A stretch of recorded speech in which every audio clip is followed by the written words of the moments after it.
So the Fiji Suva mission includes the country of Fiji and then the country of Tuvalu also, which is a little island country north of it. I also served there for about 6 months. In Fiji, I never met an indigenous Fijian that was not already a Christian, which is kind of interesting. So everyone I taught that was a Fijian already had a belief in God and belief in Jesus Christ, and our job was to help them to come to understand the restored gospel and its significance in their lives. There's also a large population of Indians because of a labor law that was passed a couple hundred years ago. So almost half the population is Indians, and they have their own language. They call it Fiji Hindi. And a few missionaries are not called, but once they get to the field, they are asked to learn and to speak that language. I never was. That program was starting to kick off when I left my mission. But there's multiple languages you can speak there. There's Fijian, which is what you'll be called to speak if you serve there. There's the Fiji Hindi. There's Kitabis, which is in the island of Rambi, Rotuman in the island of Rotuma, and Tuvaluan in the island of Tuvalu. There's 5 zones. When I was there, I heard there's 6 missionary zones now. Most of the time you'll be on the main island, but there's a few other islands which you can serve on. I served on 4 different islands and got to speak 2 languages. And there were 4 stakes of the church and 1 branch one district when I was there. And I served in 2 different wards, 3 branches, 2 units, and 2 family sacraments. So depending on the area, you cover different units and different sizes of the church and how long it's been there and how established it is. Like I said, all the Fijians are Christian. The Indian population are Muslim or a lot of other different religions. But especially when teaching Fijians, because that's what I did for most of my mission, speaking Fijian, they are mostly Methodist or Seventh-day or Catholic. Those are the main ones.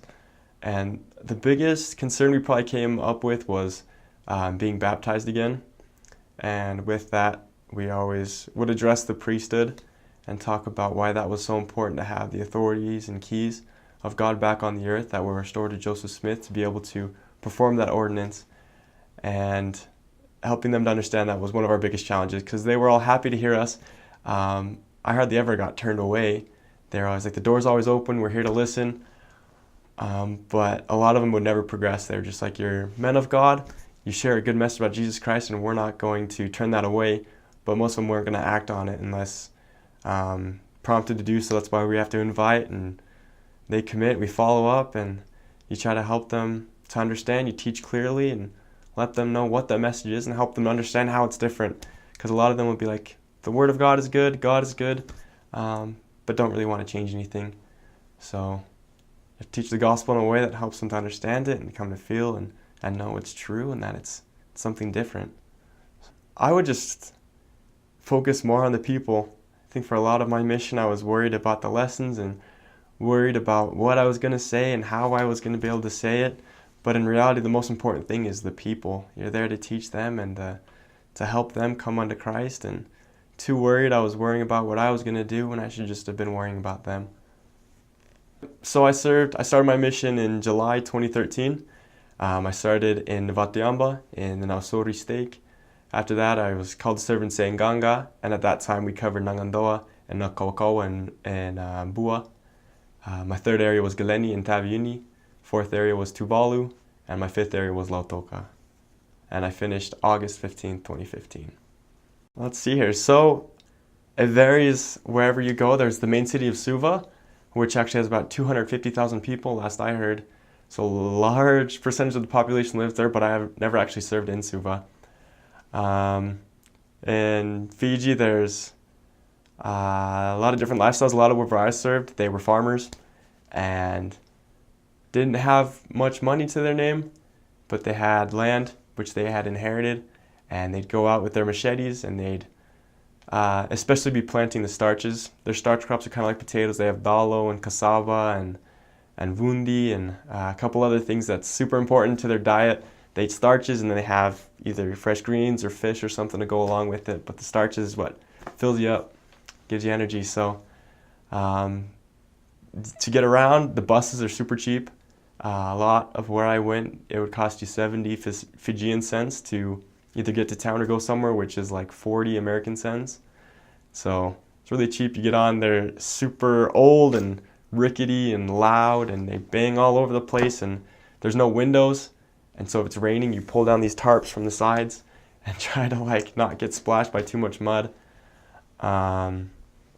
There's taxis all over the place, but those are more expensive, and the people don't usually ride them too often unless they really need to. In Tuvalu, a lot of the people, there's not great farming there because it's just this little skinny island. It's only sand, so it's not that fertile. And a lot of the people either work at the government, or a lot of our members worked at the bank, the National Bank of Tuvalu. A lot of them had mopeds type scooters that they imported from Taiwan because they were cheap from Taiwan, and they'd be riding those all over the place. And the roads were so skinny, we only had one member that had a car, and the cars almost don't fit on the road. So people just ride around their scooters, and it's just a skinny road, and it's both places are super hot. I think Tuvalu is even hotter because it's more northern and closer to the equator. But you pretty much just sweat for 2 years, and you just accept it, and the fans you have in your apartments are what keep you going at nighttime. And but you get used to it and you really enjoy it. I loved, when I first got there, actually it was winter time in Fiji, which was summertime here in America, and I got there and it was still really hot to me, but all the Fijians were saying how cold they were, and they were holding on blankets and stuff, and it was probably at least 70 degrees, and they were cold, and I thought they were crazy. And then by the end of my mission, 2 years later, it was winter time again, and I was sitting there holding blankets and stuff at night, and when I'd study in the morning, I'd still keep my blanket on me to try not to freeze, even though it was 75 degrees. I was so used to the temperature that it was still super cold to me.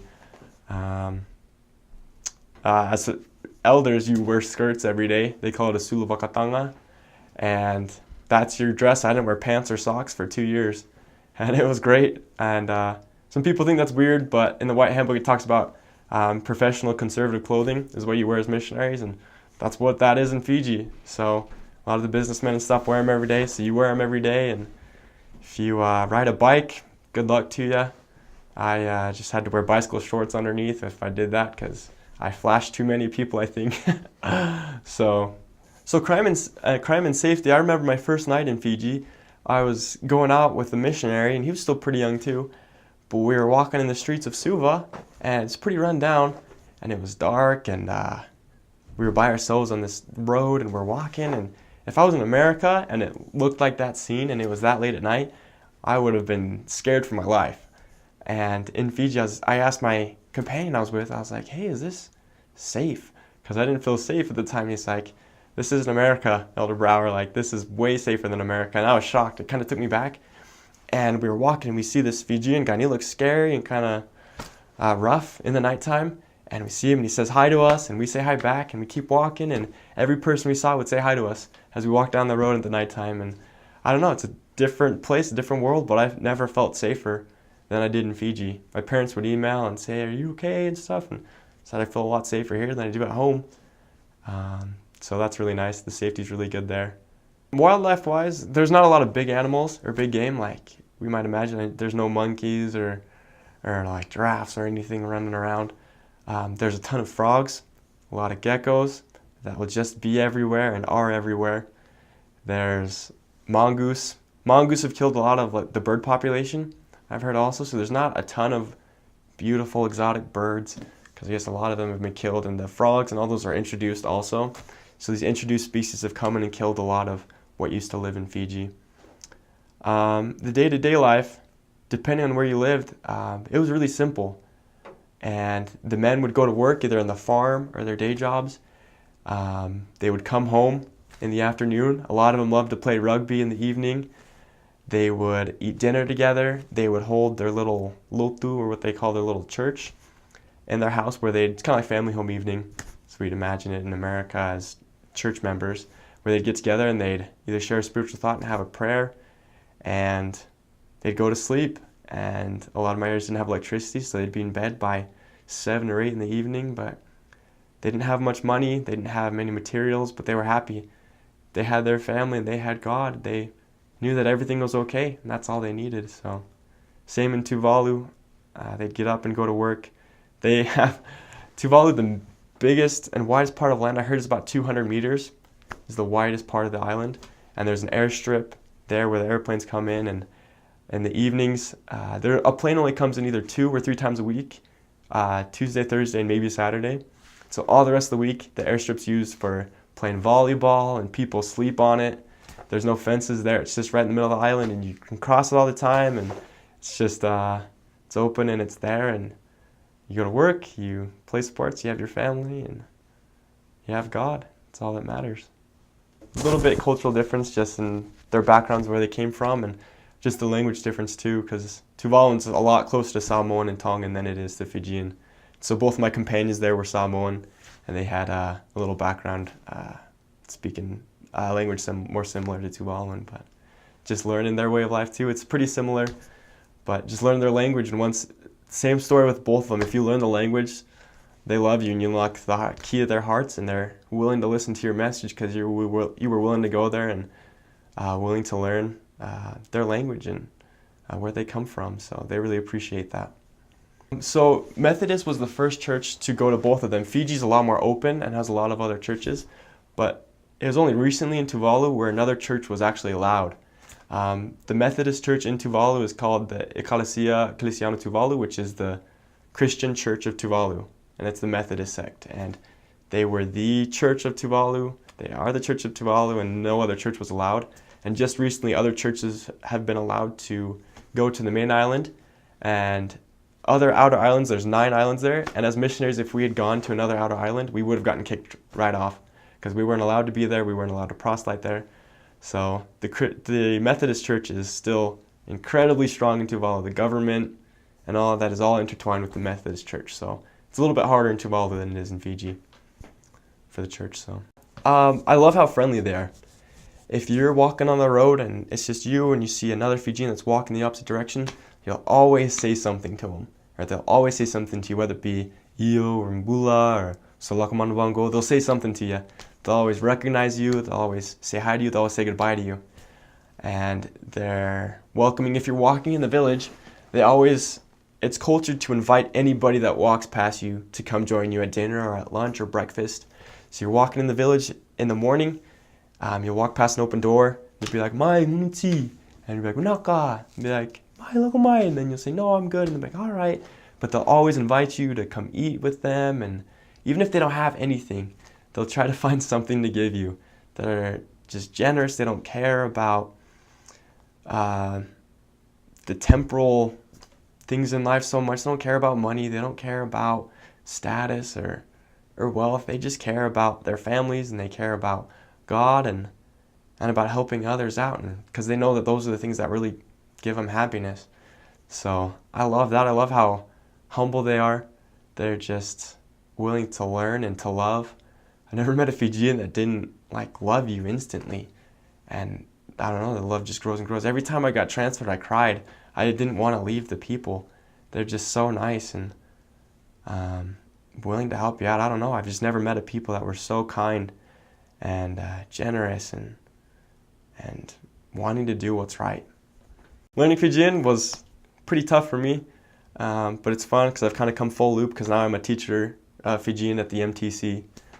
I remember starting out, the pronunciation's a little bit different. Your C in English, it's the ka sound. In Fijian, it makes the th sound, like you're going to say the or something. It's the noise is the C. D, there's an N before it that's not right, it's nd. So something's right, ndondonu. G is the nga sound, which is the hardest thing for palangis or white people. It's like the end of sing. If you're sing a song, the nga and sing is that noise. You hear that all the time. And the Q is nga.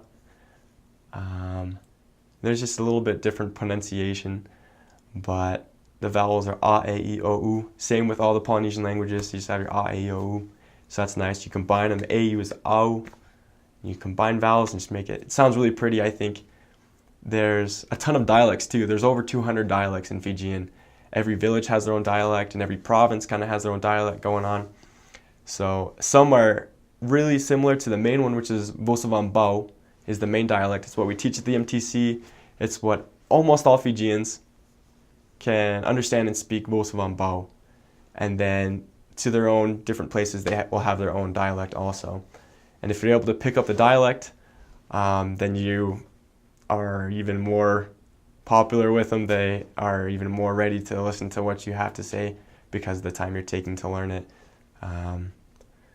Instead of like Tuvaluan, they have the whaka prefix for a verb. In Fijian, it's waka with a V. And they don't say their V's like English. In English, we go va. They use their lips and go va. So it's like waka. And to say like you're grateful, it's waka vina vinakataka. And one of the dialects I learned, you drop the K for all words, and then some words you just change it up a little bit. And the taka, if you're going to be, it's one of your transitive endings. So if there's going to be an object to the verb, you change it up. So one of the dialects, instead of saying waka vina vinakataka to be grateful, you'd say wa vina vinataina. So it just mixes it up a little bit, but it's really fun. It's fun to learn the dialects. It's fun to ask the members. They're always willing to help you. You're going to say, hey, how do you speak this? How do you say this in Fijian? And they'll help you out. And it kind of grammatically, it's different than English. You're third person. Instead of saying like, God loves us, you'd say, He loves us, God. And same with Tuvaluan. So your grammar's going to get messed up. And when I came home from my mission, my English was horrible. And my inflection in the voice, because they go all over the place. And when I got home, I do that with my English. And I got made fun of all the time, but it's all right. I thought it was worth it. Just dive right into the language. And for me, the easiest way to learn it, I tried in the MTC and I kind of struggled learning out of a book. I learned a lot when I just was able to be there and be with the natives and hear them speak it. And if I'd seen something like in a book and I heard it spoken, then it really clicked in my brain. I was like, oh, I remember studying that. And I hear it spoken, and then I try to mimic that, and just being with the members and being with the investigators and with the natives and trying and being okay with messing up, being okay with getting made fun of is how I learned. I remember my first Sunday, I stood up at the pulpit because they asked me to bear my testimony, and I couldn't say, I was trying to say my brothers and sisters, natadingu, kena nganengu, wakayalo. I couldn't say nganengu because of the G sound, and I was just like nga, and I couldn't pronunciate it correctly, and they all just start laughing at me, and I just start laughing with them, and we're all having a good time. And being able to laugh at yourself and accept that you're not going to be good at it for a long time will help you to learn it, because you'll just keep trying. And as you try, you learn, and as you learn, you grow and you get better. So I got called to serve in Tuvalu a little bit after my year mark. So I'd already been in Fiji for a year, and I'd already trained twice and felt really good about my Fijian. I got sent there, and I was a new missionary again. I would sit in lessons, and my companion would be teaching, and he'd look at me, and I'd look at him, and he'd expect me to share something, and I'd be totally lost. So it's humbling to start all over again after you'd started a year before. So it was a new experience, but it's really similar to Samoan. It shares with other Polynesian languages, including Fijian. It has tense markers, which were weird, and noun markers, which were weird when I first started learning Fijian. After learning Fijian, it seemed a lot more natural to me to pick up Tuvaluan, so it came quicker. I had about 3 months to learn it, because after 3 months I got a new companion, and he didn't know any. He was from American Samoa, so he'd heard some Samoan before, but he couldn't speak any of it. So I had about 3 months to be able to learn it so that I could take over and be the one that would have to teach it after that. But grammatically, it's pretty similar. It's cool you can create a noun on any word just by adding a GA at the end, which is the nga sound. So to whakaoso is to tempt, and a temptation, make it a noun, it's just whakaoso songa. You just put on the GA. And to make it passive, you just add a GINA at the end of words, which I thought was interesting. So whakaoso songina was tempted. It sounds like you say the F word all the time, because to make a verb, you put whaka, the prefix, onto a word. So missionary work is dengaluenga whaka misanale. So it sounds like you're smart all the time, but you're not. But yeah, it's just like a mix of Samoan and Tongan. So if I hear Samoan spoken, I can understand a little bit of it. If I hear some Tongan, I can understand a little bit of it. I can't speak either of them, but if I speak Tuvaluan, they can understand some of it. So it's kind of cool, because they're all kind of come from the same place. So to say hello, you say talofa. To ask how are you, say akoe. To say goodbye, you say tofa. The church is, you usually wear a Samoan name badge. because it's the closest name to the church in Tuvaluan, but the church in Tuvaluan actually isn't like authorized because it's just not, there's no Book of Mormon in it, there's hardly any materials in it. So the church is Te Kalesia a Yesu Kiliso Mutinomao sa Whakamuli. And it's interesting because, like I said, there's no material, so when you teach the gospel and you share about the Book of Mormon after teaching about the restoration, normally you're going to have to give them an English Book of Mormon and kind of explain it to them in Tuvaluan and maybe read a couple passages with them and try to help them understand. There's a couple ward members that are really great at both languages, so going to church, it's great because they get someone who understands the gospel in English that can clearly explain it in Tuvaluan. So that's really helpful. And it was interesting too because I saw young members who had done scripture study with their parents that were able to read the English Book of Mormon so well, just so much better than like any of the older members because they'd grown up doing it and that understanding had just been there their whole lives. So it was really cool to see their understanding of the Book of Mormon in English and be able to explain it in Tuvaluan. But this one time I was training this Tongan elder in one of the islands and we're kind of out on our own, and our water supply had cut off because of, we don't know why, but we didn't have any water for about 4 days, and we'd have water storage and we drank all of that too, so we ran out of water. So we knew there was this water source up in the mountains by a member's house, and so one Sunday night after church and after proselyting, we got coconuts and cut them open and drank those and realized it's not worth the effort to try to drink coconuts all the time, so packed up some bottles in our packs and we hiked a little over an hour hike, and we went to this water source and filled them all up and put them in our bags and hiked back, and did that a couple of times to make sure we always had water. But we were always going to be okay though. If that didn't work out, we had a senior couple that wasn't that far away, and they would have been able to come up and make sure we had some drinking water. But that was pretty fun. I don't know, I was never worried about it. It was just fun to have to go hike and get our drinking water. So one time in Tuvalu, it rained, didn't stop raining for 27 hours. And I guess there was over a foot of measured rainfall. So the whole place was just flooded. During the nighttime, the thunder and lightning was so loud, I was pretty sure it was the second coming. But it didn't happen, but that was probably the craziest weather. Almost got attacked by a dog a couple dozen times. You just reach down for a rock and they're trained, they've been hit by enough rocks that they'll run away. So one time in Tuvalu, I was trying to say peace, and the pronunciation, I stressed the wrong vowels, and I guess it came out as like the F word, and that was pretty bad. And all the members just stood there like their faces were blank, and my companion jabbed me in the ribs and it's like, "Elder Brower!" I was like, "What?" Because I didn't know what I was doing. I'd only been there like a month, but that was pretty bad. That was probably the worst mistake I ever made. One of the most powerful life lessons I learned was to not worry about the material things, to recognize that the things that are most important, the things that matter most, are just God and our families and loving one another. I think it's so easy, and I catch myself all the time in getting worried about money and about status and about how nice your clothes are or having the nicest things, and none of that matters, and none of that's going to actually bring us any lasting happiness. And I think I learned that the things that matter most are just loving those around you and loving God and making sure that we keep our family and close friends close to us. One hard experience was one time I got kind of sick from another got hand, foot, and mouth disease, just kind of like a form of chicken pox, I guess. And we were stuck in the apartment for a whole week, and I was struggling with that so much because all I wanted to do was get out and work. And I remember going to the district meeting that week and just crying. I had to give an insight.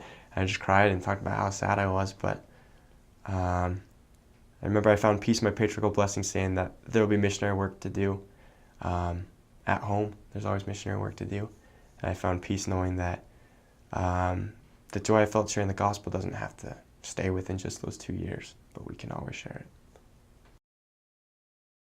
I remember we were teaching this one investigator, and I had been in my mission, it was a little over 6 months, and I was training this new elder.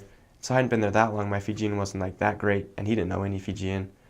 And we were teaching this guy, and we were getting him ready for baptism, and we found out he'd been smoking. and that he'd been smoking since he was 14, and he was about 50 at this time. So he'd had this addiction to smoking for most of his life. And one night he asked us to give him a blessing, and I asked if I could give it in English because I felt like I could be more inspired if I could do so. And he asked if he could do it in Fijian because he didn't know any English. So we gave him a blessing, and ever since then he never smoked again, last I heard. He was baptized, and it was amazing. It was amazing to see the power of the priesthood to help him to leave something that he'd been trying to leave for 35 years. And right then and there, with God's help, all things are possible. And just really strengthened my testimony of that, and seeing him be able to change and do the things that God wants him to do, because God will help us. He never gives us a commandment that we can't do. So we want a lot of short sleeve white shirts if you're an elder. Bring at least 1 or 2 long sleeve shirts so you can keep them nice to wear to meetings and stuff and wear home. Get some really durable sandals. I like Keen's a lot. Keen makes a really good pair of sandals, but you're gonna need something that you're gonna walk in and that can get wet all the time and be soaked, because you're gonna be wet all the time. I think that's it, because you're gonna buy your Sulus and all that stuff in Fiji. So yeah, just don't overpack. Be excited. My mission really was the best 2 years. I thought it annoyed me hearing that, and I thought it was really cliche, but it was the greatest experience of my life. My mission helped me in so many ways, and it opened up my eyes to see the needs and the things that people around me had to offer. Before my mission, I believed in the gospel, and I did have a testimony, but on my mission, my testimony grew so much that I couldn't deny it. I know that God lives, and I know that Jesus Christ is our Savior, and that He's given us the opportunity to repent and to become clean from our sins and to become better, become like Him. My mission helped me to look outside of myself. That's what Christ always did. He always looked outward. And before my mission, all I did was look inward. And it helped me to see the good in those around me, and to see their needs, and to want to help them, and not worry about me and worry about what I had to do, but just care for them. It's a time that you get to forget yourself and go to work. You have 2 years to dedicate to serving and to loving and to growing. And it's the greatest opportunity in the world. And I wouldn't give up my mission experience for anything. It was not only the best 2 years of my life, but it continues to bless me and help me every single day since I've been home. And it affects every choice I make, and how I make choices, and why I do the things I do. And I've never regretted it for a second. I don't know, I guess if you were getting ready to go serve your mission, don't worry about the time. I know 2 years seems like a long time, but it's not. It flies by. I know one of my things I tried to help me to be, my motivation is like, don't count the days, make the days count. And you'll probably hear that all the time, but every single day is precious, every hour is precious, every minute is precious. And make sure you don't let it pass you by. Don't waste your time by being disobedient or doing things you'd want to do at home. You've had all your life to be at home, and you'll have all your life to be at home after your mission. Go out on your mission to do God's will, to be obedient, to have His Spirit, and to do His will, and to serve His people, and to learn to love more. And I don't know, it's the best time to learn about Him and to become more like your Savior. I know that's a big focus of our missions and our lives, is becoming more Christ-like. There's no better time to start than now, whether you be on your mission or before your mission or after your mission. Become more like Christ and revel, enjoy the opportunity you have to be His representative, to share His gospel, and don't be shy about it. You've been called to declare His word among His people, that they might have everlasting life. Take that responsibility seriously. and let it motivate you to become more and to do more than you've ever done in your life. And I know it'll be such a blessing to you because it has been to me. So we all get into the mission van. It was this white Toyota, kind of like the third world Toyota van. Throw all our stuff in, or throw my stuff in there, and we drive down to Nandi town. Nandi was my first area, and I was going to get my first official mission meal in this restaurant, and get to this restaurant downtown Nandi. We all walk in, we sit at this table, and I have no idea what to order. So Elder Torenbow says, "All right, so we're going to order this one dish. I think it was chicken. I think it was some kind of chicken dish with cassava, which is a root crop." And we're sitting at this table, and there's this, there's your napkins and salt, pepper. There's this little jar of peppers, these little chilies. So Elder Torenbow looks at me, he goes, "Elder McKinney, why don't you try some of this Fijian candy?" So being the new guy and wanting to impress everyone, I said, "Sure, I'll try your candy." So I take this chili and I bite into it. And it was almost instantaneously that my mouth was on fire. And everyone's laughing. And I'm glad they got a good laugh. And I still get joked about that one incident till this day from Elder Torenbow, who happens to live here in Utah. But I'll never live that down for the rest of my life. And that was my very first day. My very first day in the mission field. The church at that point had been there for a while. My first mission president, President Wolf Graham, if I remember correctly, he served as a missionary there back in the 50s, late 50s, early 60s possibly. Don't quote me on that, but somewhere in there. And then he came back as a church school administrator. So there's a church school, LDS College, I think that's what it's called, up in Tamavua in Suva. And he came there to work at the church school. He spoke fluent Fijian. So the church was pretty well established. A lot of the, I think the only stake at that time was in Suva, I think. But there was just a lot of districts, a lot of branches, especially on the western side of the island, and on some of the other islands, and in Suva. But I think the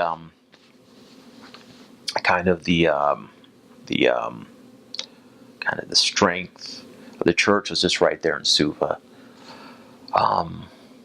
and with the church school, so people were familiar with the church, and the church school.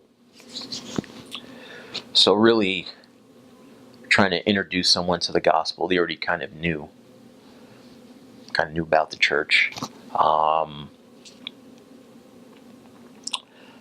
In my first area, I think I served in a branch. I think it was a branch. Very small building.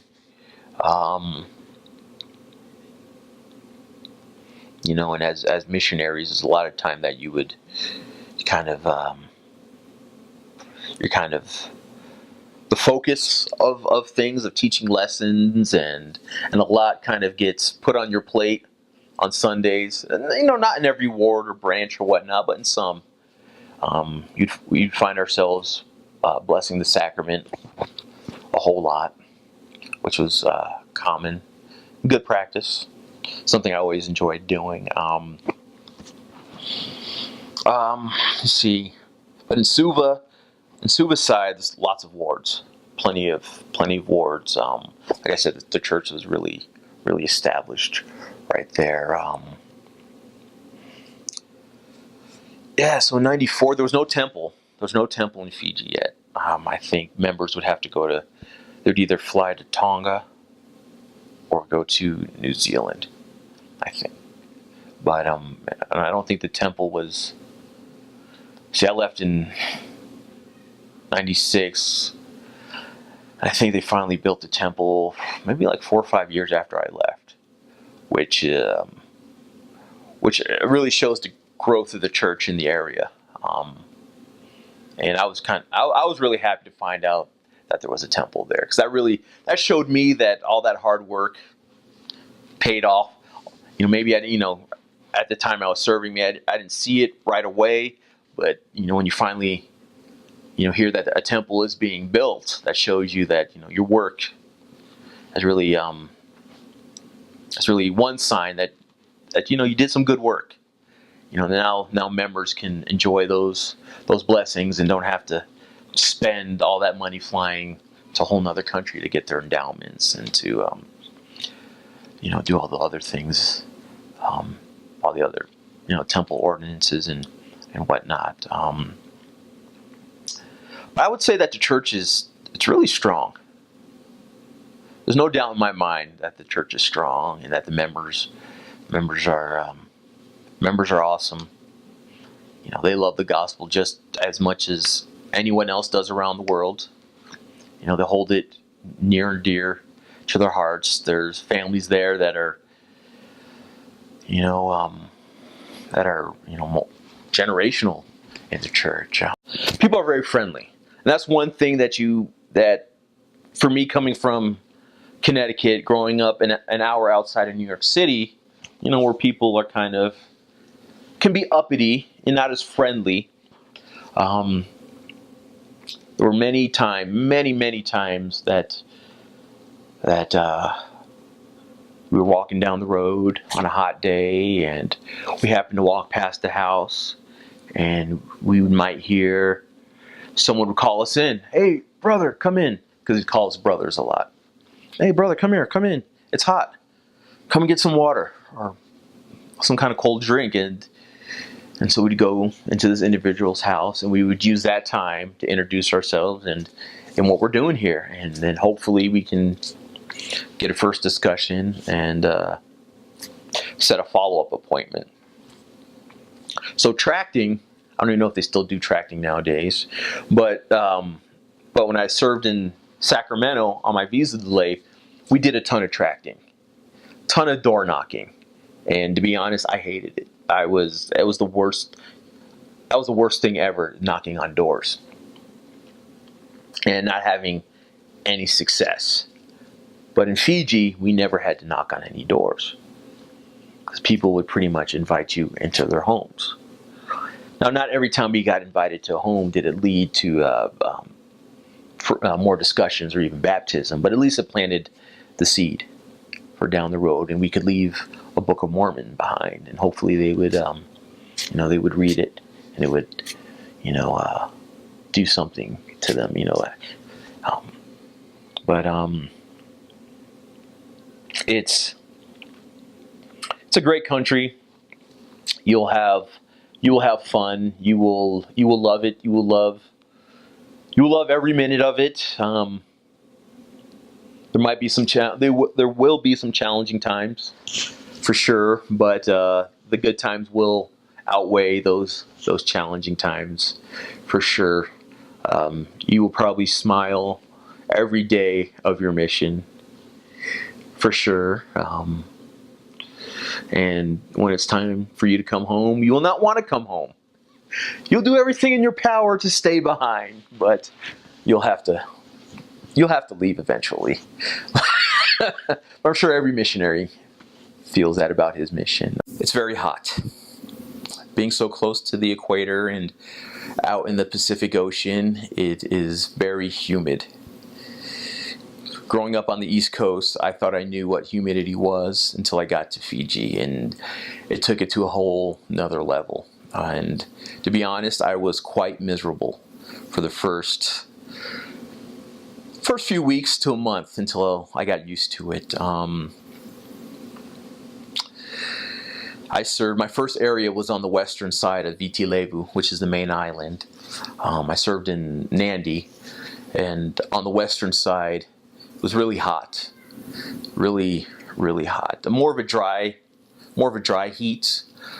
In Suva on the western side, it's really humid. It rains a lot, so but I think it's pretty much just all the same. It doesn't rain as much on the western side than it does on the eastern side. The people what they do for a living. It really depends on what. It really depends. You might have a lot of farmers.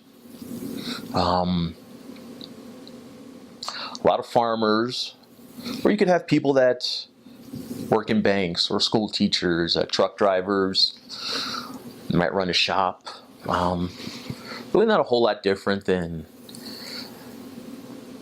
here, maybe. There's just a wide array of careers and career fields, and what people do. Things might be done a little differently than over here in the States, but everyone's a hard worker. And it's great. They're really, really great people. See, what else? What else can I tell you? Living. For the most part, I've always lived in apartments throughout my mission. A few times we would share a home with. We'd rent an apartment from a homeowner. I think my first flat. We call them flats. Fiji used to be a British colony, so a lot of the terminology is from England. So flat, apartment. Yeah, a lot of flat living. Lived in a few homes. See what else? Not very Spartan living. Slept on the floor a lot. We would hand wash our clothes, kind of like the old pioneers. You have your scrub board and your brush, and you would spend half your P-Day hand washing your clothes.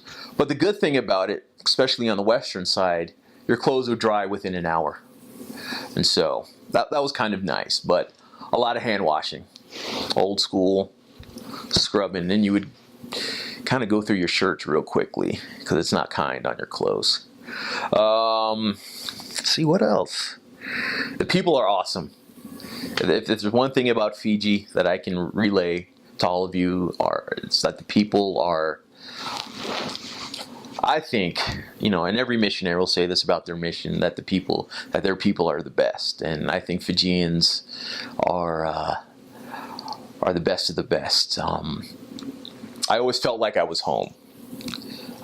I grew up in a small town right outside of New York City, which a lot of money. I get sent to Fiji, which was totally the opposite. But the great thing about the people is that they will give you their best. You always felt like you were at home. Many dinner appointments.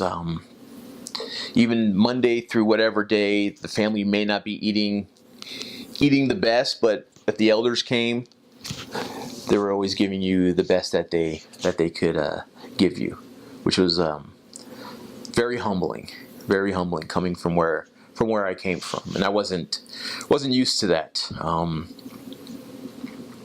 You always felt like you had a friend. And it really didn't matter if you even knew the person. You could be walking down the street and someone would say hi, you say hi back, and you engage in this great conversation. And as missionaries, you hope that conversation leads into the gospel, and you can get an appointment from there. Sometimes the people were very nice, even though they may not be interested in the gospel, and they'll invite you over, and they really enjoy your company, and you end up going through the discussions, and everything's going well, and you think this may work out, and then you ask them to be baptized, and they tell you no, that they're happy with their church, but they really love your company, and they want you to come back, but you're on a mission, you're not on a social call, and you just might put them down in your binder for maybe the next set of missionaries can contact them sometime down the road, and maybe their hearts have changed, which happened a lot. That happened a whole lot. But it's good. As long as you plant some seed somewhere, and you leave a good impression, and it might be 6 months, it might be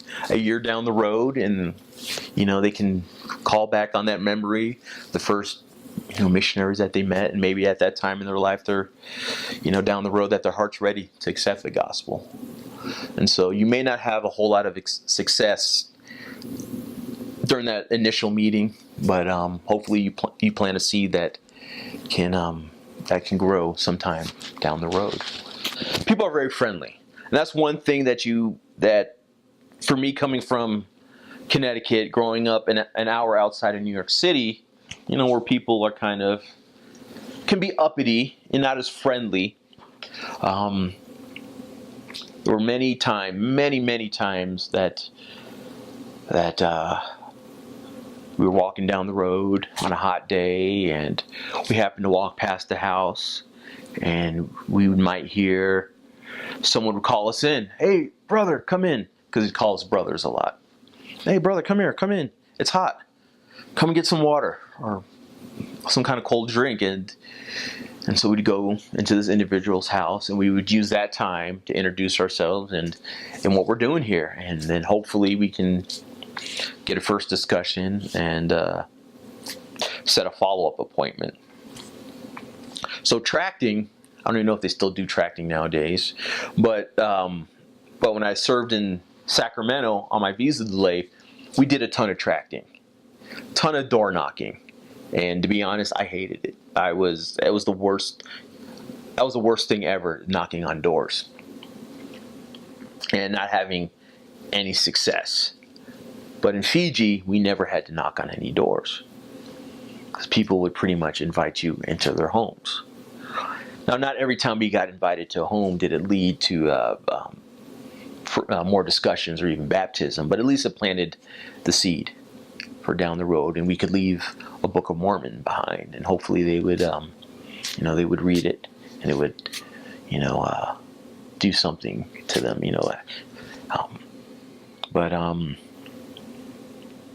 It's a great country.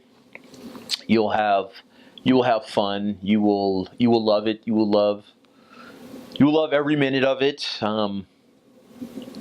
There might be there will be some challenging times, for sure, but the good times will outweigh those challenging times, for sure.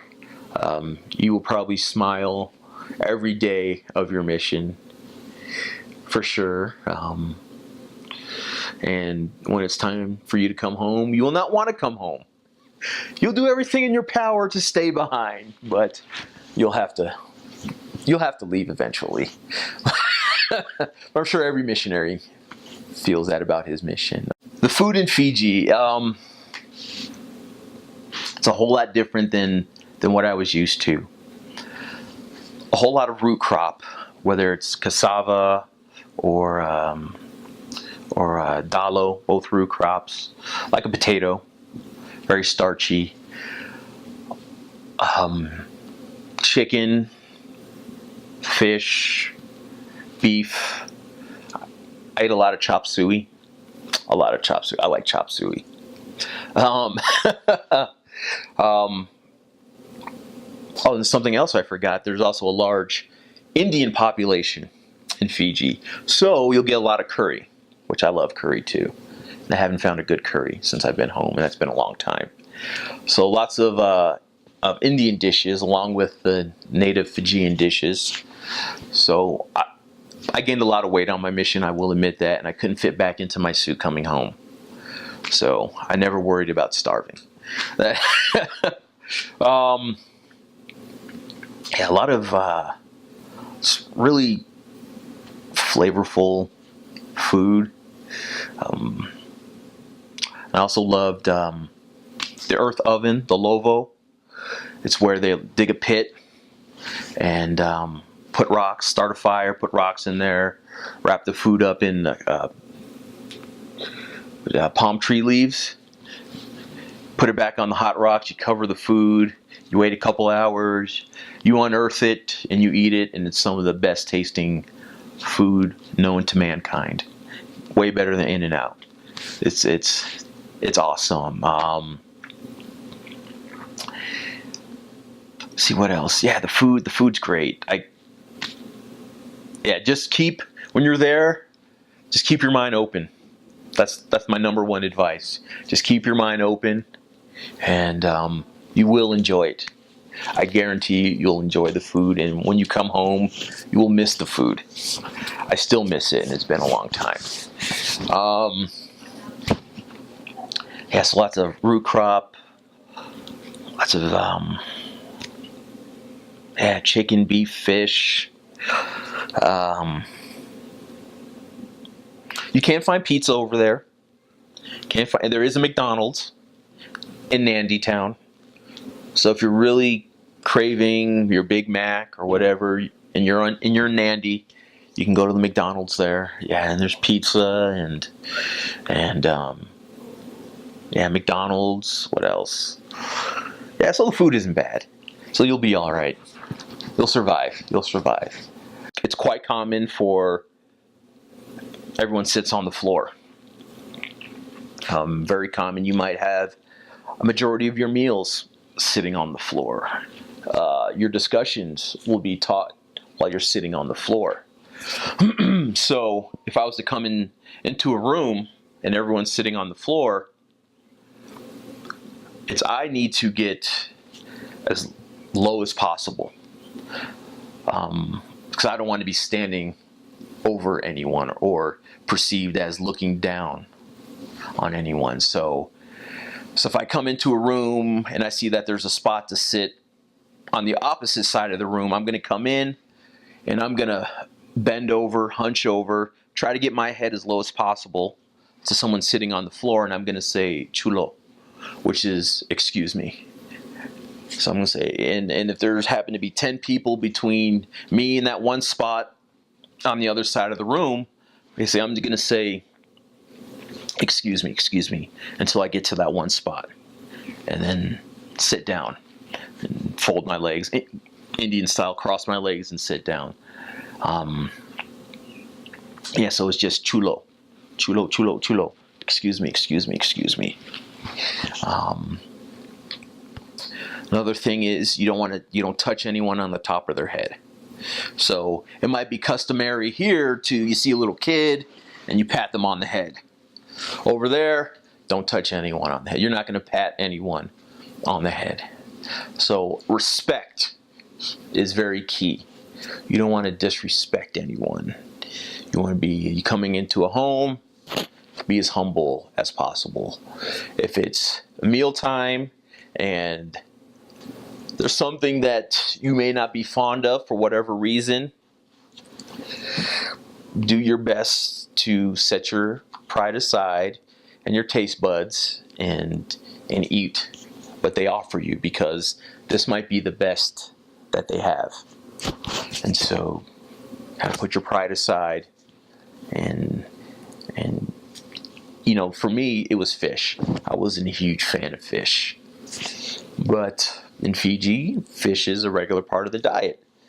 And there's a few times I had to set my pride aside and eat some fish. I like fish now. I've kind of gotten over that. If there's any sister missionaries, this probably won't be a problem that you'll deal with, but because your skirts will be long. But if you're female and you go into a village, maybe this is more if you're on vacation, if you ever go back on vacation, if you happen to be wearing a pair of shorts, that's a no-no.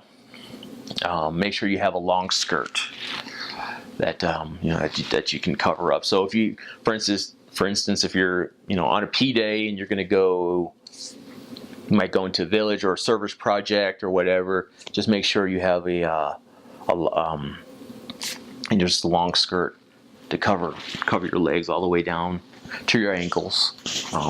You'll see that in the village a lot. A lot of the ladies, they'll wear long, even in the cities, just long skirts, all the way down to your ankles.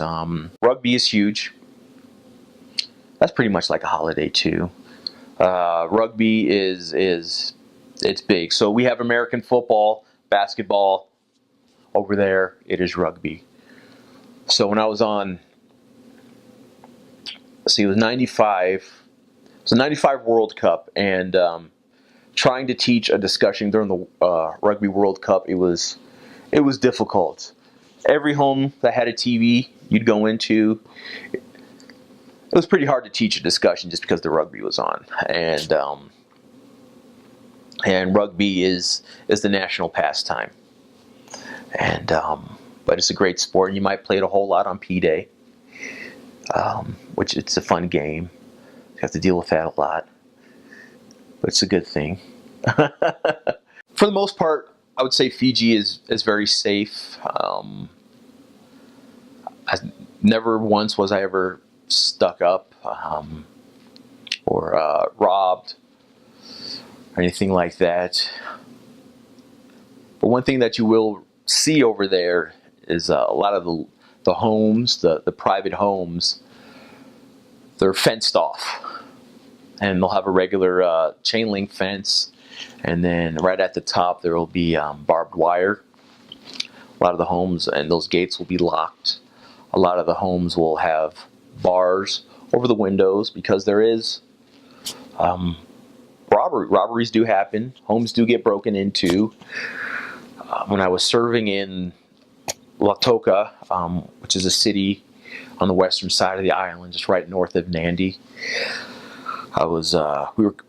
me and my companion, we were coming home, and we saw someone in our compound trying to break into our flat, and we were able to scare him off. And this guy, I don't know how he did it, but he jumped the fence with the barbed wire and took off.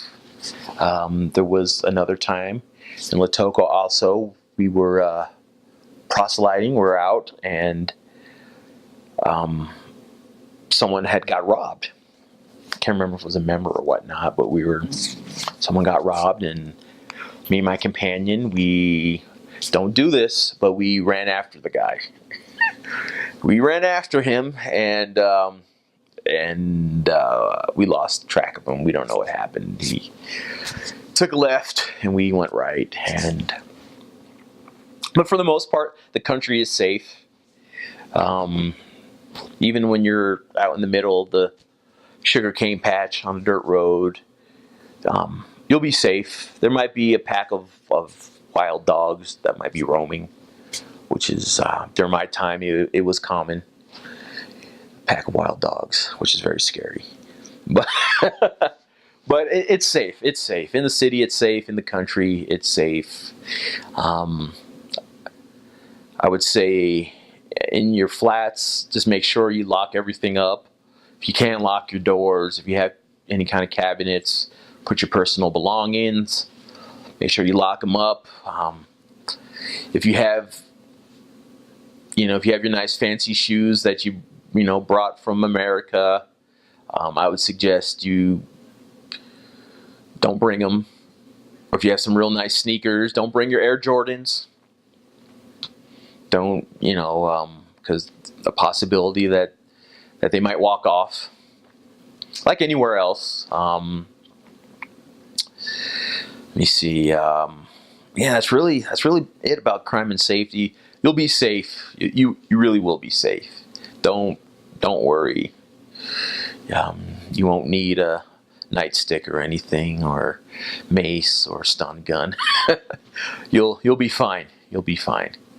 For those of you that have opened your call to the Fiji Suva mission, the world's greatest mission, as we like to call it, I know that you'll be blessed.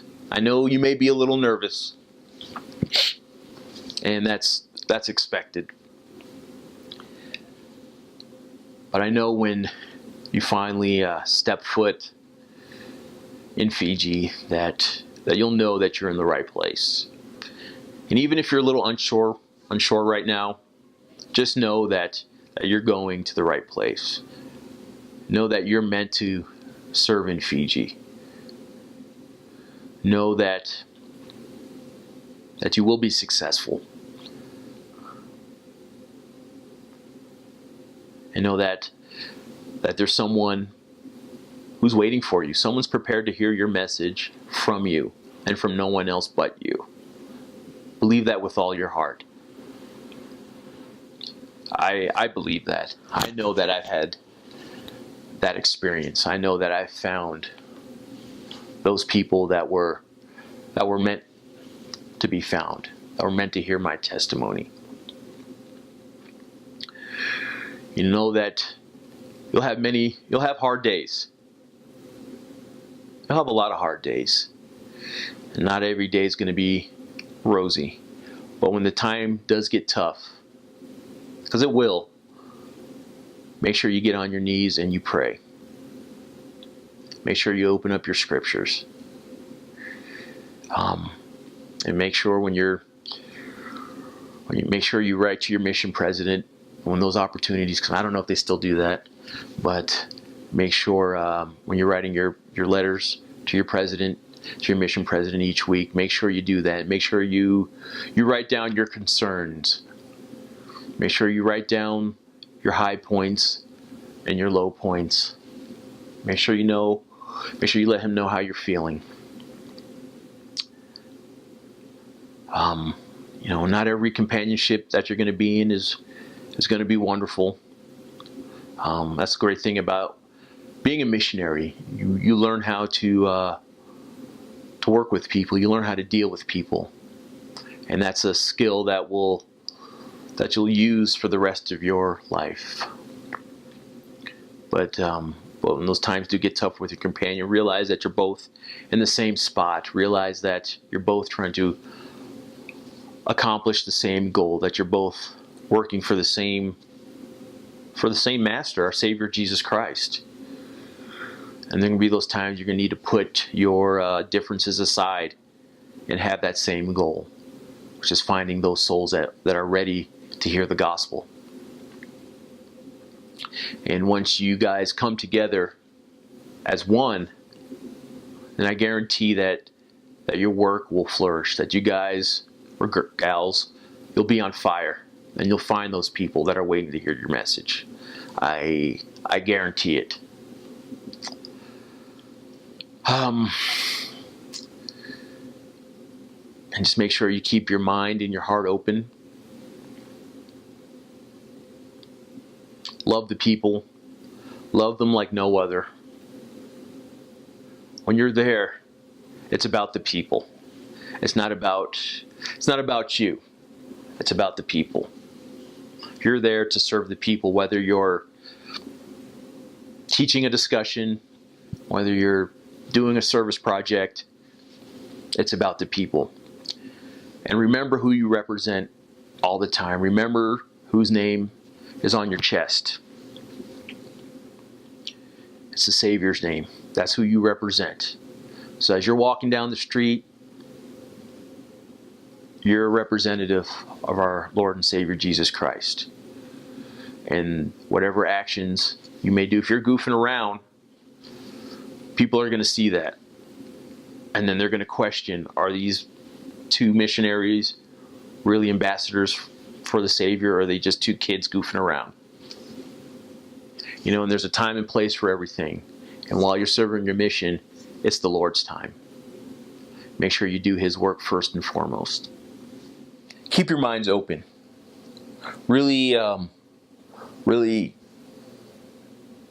just keep your minds open when you get over there, because you're going to see things that, like any other mission or traveling anywhere, that you're going to see things that you're not used to. The good, the bad, the ugly, like anywhere else. But I would say, just keep your mind open and really enjoy the experience. Really enjoy every day. Whether it would be something that I would do when I was serving in Lautoka, I'd wake up kind of early, about 5:30, and I would go and watch the sunset. And we had this little porch that would come out, and I would go sit out there and watch the sunrise every morning. And it was the most, I wish I had a picture to show you guys. I've never seen colors like that before. It was the most beautiful thing I've ever seen in my entire life. Just a sunrise in the morning. Or I'd get up and see the bats, the huge fruit bats, kind of just coming back in from their night of feasting. There was one area on Suva's side, they had these wild parrots, big old these red parrots that would just fly around. So really just take some time just to kind of step back and just really reflect and just see how beautiful Fiji is, the world is, and just really give thanks to our Heavenly Father for creating such a beautiful place and such awesome people. Like, you will, I mean, even to this day, I miss the people. I really do. And you will gain a love of the people like no other. Your heart will open up, and you will feel very accepted. You'll feel loved. Wow, what else? Oh, wow, man, I could go on forever. If I didn't have to leave, I could. It's I could, man. I could. Oh, wow, it really is paradise. Honestly, man, it's something else. It really is. It's from the minute you land there, from the time you go home, from every companion that you served with, from every smiling child's face that you see, to taking a warm rain bath, just being soaked by the rain.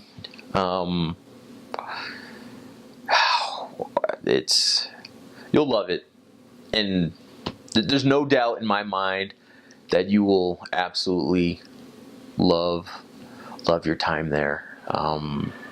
And even all these years later, it still holds a special place in my heart. And when I get stressed at work or whatnot, and I'm like, I need to go on vacation, Fiji is always the first place that pops into my head. And then I look at the airfare and I'm like, maybe not, but maybe not right now. But yeah, you'll love it. There's no doubt. There's no doubt in my mind. And I just really hope that if you are called to serve there, that you love it as much as I did. And yeah, I guarantee that you will. In Fiji itself, there are presently 4 stakes and then a district that's run by the mission president. There's 2 stakes in the main city, Suva, and that's where the high majority of the church is. And then there's a stake over on the east side of the main island and on the west side of the main island. And I mean, they're full functioning stakes. The ones in the Suva would, remind you pretty much of kind of what a border stake might be here. Lots of members and a lot more compact. But over in the west and the east sides of that island, those 2 stakes, a lot more spread out. They cover a lot more area, and there are anything from the larger wards down to tiny little branches and even tiny little units attached to those branches, and little families, a couple selected families that are just extremely far away from anything, that are allowed to have sacrament meetings in their home.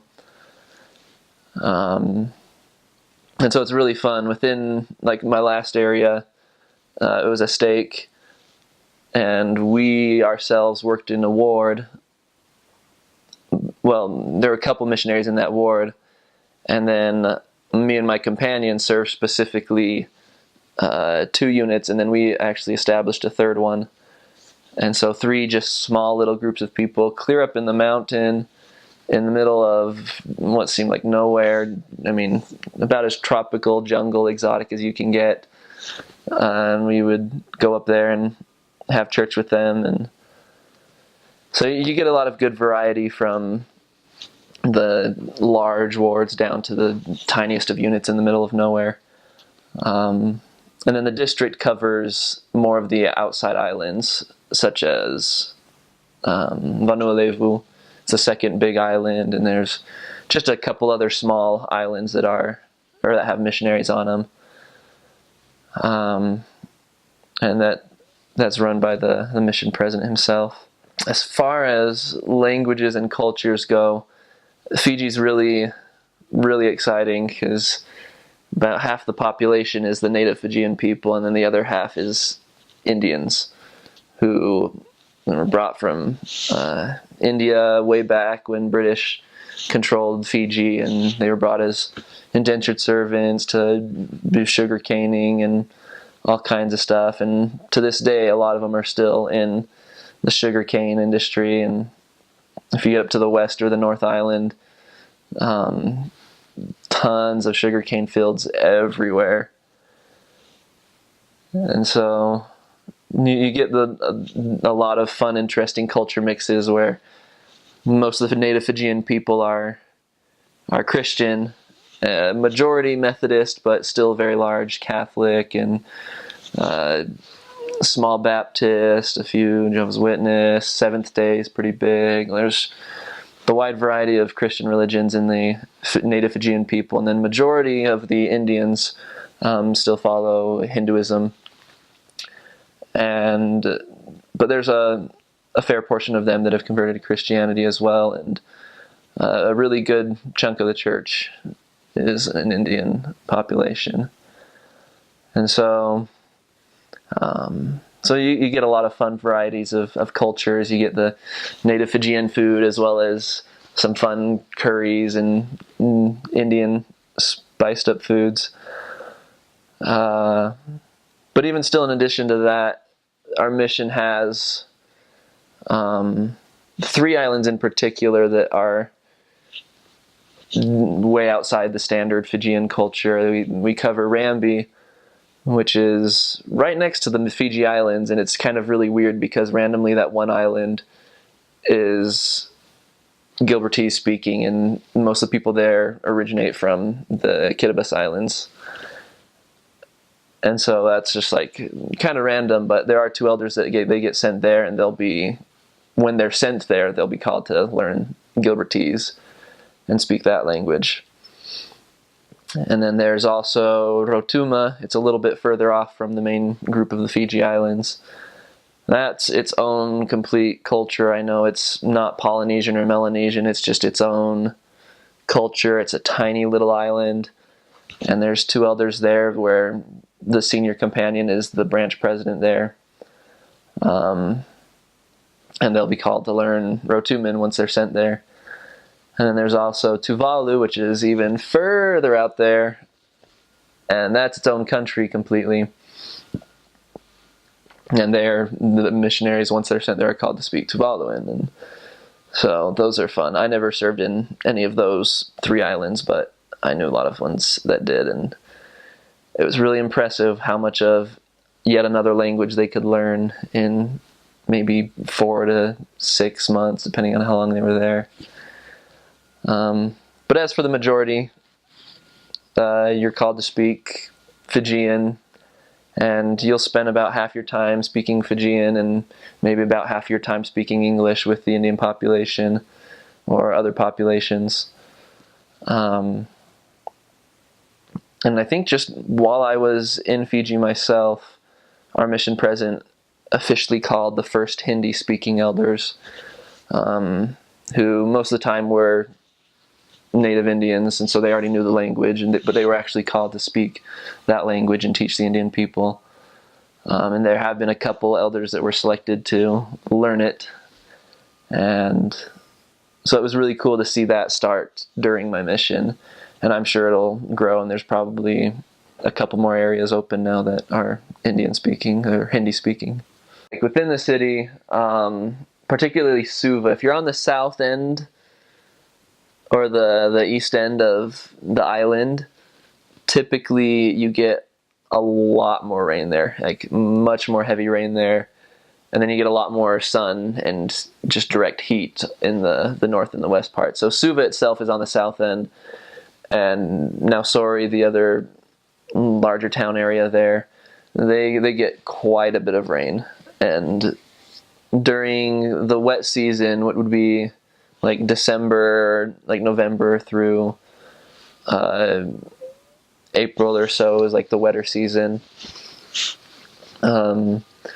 You can have days where you'll go outside and the sun is shining and it's clear, and within an hour you're being downpoured on with a heavy rain, and you'll be drenched in seconds if you don't have your umbrella. And then after a few more minutes it'll turn back to sunny, and it'll just get really humid and muggy because it'll get really hot and evaporate all that water, but then it'll just dump rain again. And so it can be very on and off rain in that wet season. In the non-wet season, I mean, you're still likely to see rain once or twice a week. So it's lots of rain in that city area. We pretty much just carried an umbrella all the time, even if it was a sunny, bright day, clear sky. We took an umbrella with us. So you just never know.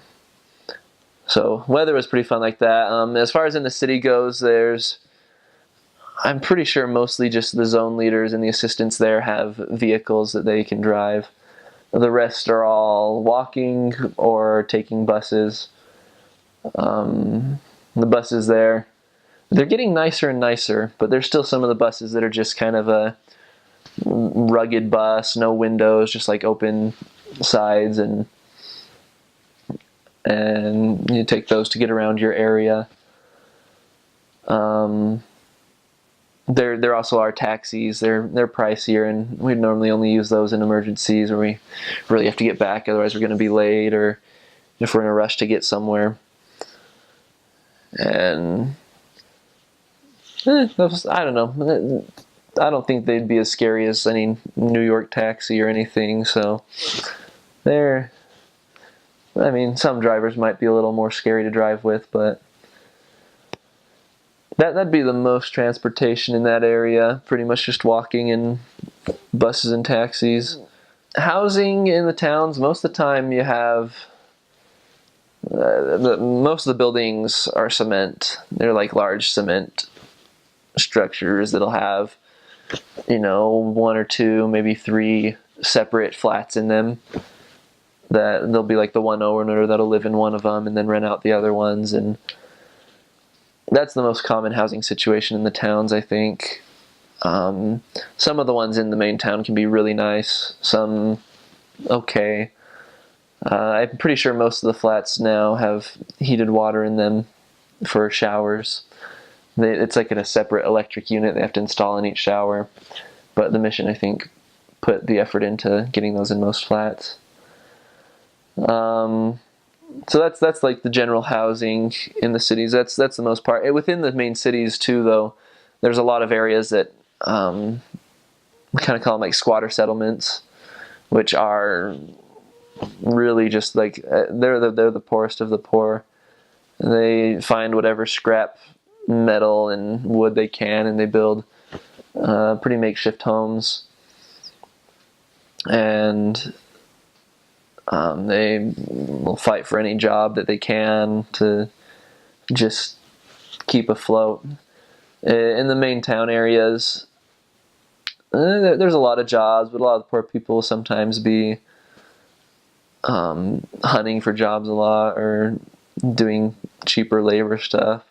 As far as like occupations and wages go, they're generally pretty low. I'm pretty sure like the Fiji minimum wage is around like $2 an hour, and the Fijian dollar's about half of an American dollar. So like they'd only be making maybe $1 American dollar an hour working there, and depending on what jobs they had. So there's a wide variety. There's areas in Suva that are very wealthy, and you'll find very nice homes.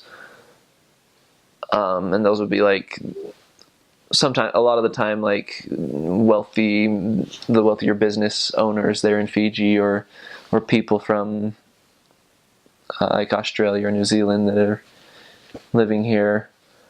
And then you'll have mostly that middle area, the kind of basic concrete structured homes, and then you'll have those squatter settlements as far as the scale goes. And that'd be like the main town area, but again, that differs quite a bit outside of main town areas. Lots of stray dogs. Lots and lots of those stray dogs. Some that breed and you don't know how that even worked, because I mean, if you ever played Call of Duty Nazi Zombies and you've seen the Hellhounds, there's some dogs that look pretty much just like that. I mean, they're scary. They're just like hairless, splotchy, and pretty nasty. But I mean, there's still a lot of more normal looking dogs as well, and so I never had any major issue being attacked by dogs. For the most part, they're used to just being around crowds of people. There still are some homes that will have a dog, and you have to be more careful around those ones, but I do know some elders that were more aggressively attacked by dogs, but I don't think it's too common. As far as the town, that's like the main wildlife. Tons of birds and occasional cats maybe, but not a whole lot of wildlife in the main town areas. Shopping wise, there's like 4 or 5, maybe 6 main like market names that you'll find those markets in all the towns and all around. But they're, for the most part, pretty identical in terms of what they carry in prices. Some might, on occasion, be cheaper here and there, but they're pretty much identical. As far as when I was there, missionaries would be given about $150 of support every 2 weeks, and that'd be used for the shopping and stuff. Depending on the missionary, some are a little more thrifty than others, but I mean that 150 can get you through the 2 weeks if you're thrifty about it. It can be tricky sometimes if you want to eat more varieties and stuff, because some things will be more expensive. Again, a lot of missionaries ate a lot of noodles because they weren't so thrifty, and that's about all they could afford to do. I don't really know how to describe it too much. I mean, you can get things like milk. It tastes a little bit different than what you get here, but and it comes in a box, and it's not refrigerated. It's like ultra superheated, and so as long as it's in that box and sealed, it stays good for a pretty long time actually. But I mean, that can be a little bit more pricey to buy that milk. You can get bread from the different bread shops, and jelly and peanut butter are a little more expensive, but I mean, if you're thrifty with how you use it, you can have peanut butter jelly sandwiches for quite a while, and it'll last. Yeah, you just gotta be creative with food. I don't know, keep yourself entertained if you're not being fed by members. I ate lots of tuna as well. I love the canned tuna there. You come back here, and I still haven't found a brand of tuna that I like in the U.S. now. It all tastes like metal to me. But the tuna there is really good. Good one. Corned beef and breakfast crackers. Lots of corned beef there. I really enjoy corned beef. I would buy that frequently. And that's probably one thing that helped me put on a few pounds, but lots of rice. You can eat a lot of white rice. That's a good way to keep yourself filled for cheap. So that'd be the generals of shopping and food that I ate, and from what I observed, most missionaries ate. If you're in a certain couple select areas in Suva, they'll have access in their area to go shopping at cost you less, which is like kind of like a Costco type of thing, where it's a lot of imported things from the US or Australia that you can find some pretty good stuff there. I was thrilled when I found golden puffs and marshmallow mateys and standard cold cereals. They don't really have cold cereal in Fiji. But if you could get to that store, oh man, it was pretty expensive. It'd be like $20 for one of those big bags, the value bags of the golden puffs, or the different, like, I can't even think of the brand name right now. Whatever that brand is that makes those, and like the marshmallow mateys and those things. So if you're lucky you can get that, but not too many can. I started in Suva, was my first area, and so I was in a nicer, you know, a little bit nicer of a flat.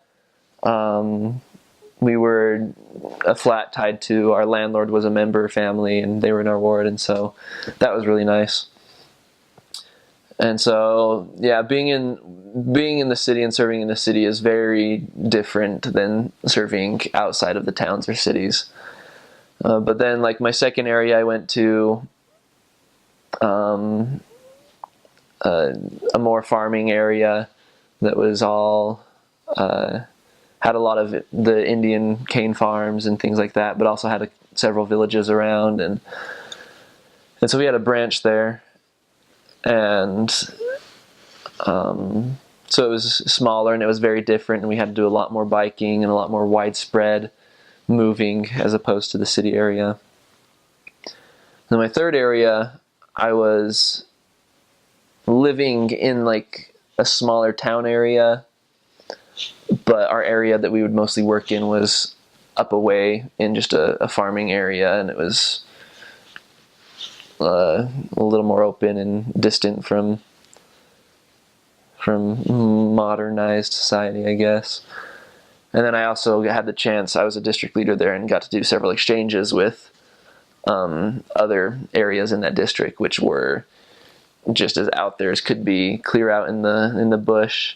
I got the chance to help open an area in Nakawakawa and be part of the ceremony where we opened up that village for the missionaries, and so that was really cool. And then the missionaries there stay in a little bit more of a not as nice of a flat. I mean, it was built specifically for the missionaries, so a little wooden hut next to a member there, and they had to go bathe in the river, and just getting to their flat had to trek through a long walk of just muddy jungle. You'd almost have to take your sandals off at parts, and you'd be into mud up to your knees at a few points trying to get through it. So it was a really exciting jungly bush area there, and so I got to just have my fun experiencing that on exchanges and stuff. But then and then my last area, I was in closer to a bigger town area, but we worked even further up in the bush. And so it was really fun. I myself am not a picky eater. I love trying new and exotic foods, and so going to Fiji, liking the food wasn't a challenge for me. I loved it, and I enjoyed it the whole time, and I still miss it to this day. But I mean, there are still quite a few missionaries that they'll struggle to get used to the food or not like it, and I think anyone can learn to like it. It's good stuff. I love it. So as far as eating with Fijian members or the native Fijian people, well, I guess the main things would first be cassava and dalo.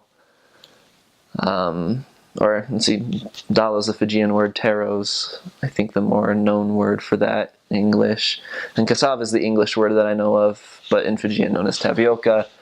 They're both root crops, and you plant them and you just pluck out this big old bulb from the ground, and you peel that, boil it or cook it in an oven type thing, and it's, I mean, not a whole ton of flavor there, kind of like a potato, I guess. Doesn't taste like a potato, but similar in like texture and just being more of a starchy filler type of food.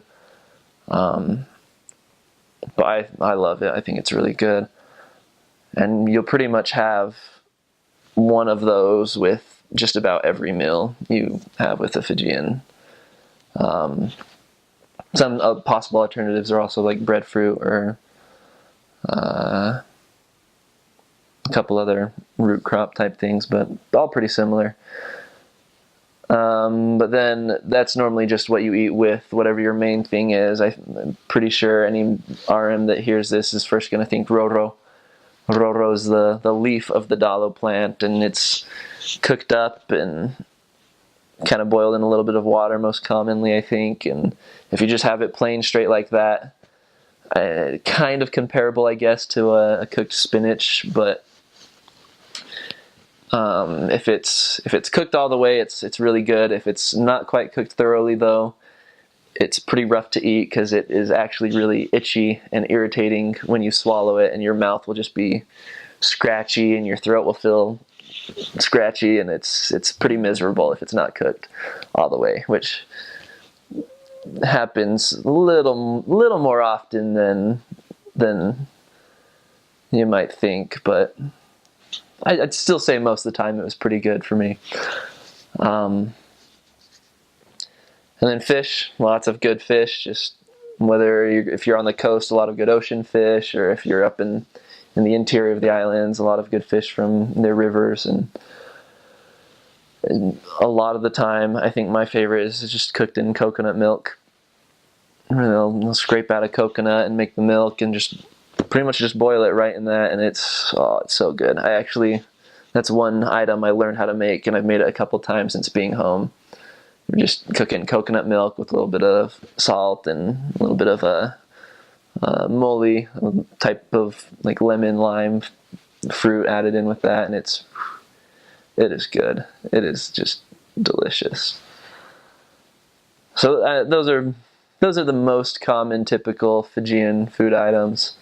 They'll make like other stews and have chicken and other stuff with it as well. As far as it goes with Indian food, curry, lots and lots of curry.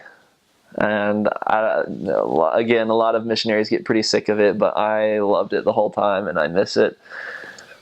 I mean, pretty much whatever item they can think of, they'll make it in curry, whether it be chicken or lamb or egg. I think egg curry was one of my favorites.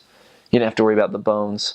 That's another thing. Both Indian and Fijian meals, they just kind of chop up the whole thing, and so you get the bone all the time, and you gotta learn to pick out the bones as you eat, even with fish. That can be a challenge at first. But lots of curry. And then that's normally on rice with roti, a little flat bread, kind of like a tortilla that you use to eat it with. Or they'll do like a spiced rice sometimes, just called pilau. And it's really quite tasty. Sometimes you might accidentally bite down on a big chunk of a spice and it might just like explode your mouth, but it's really good. I love all the food there.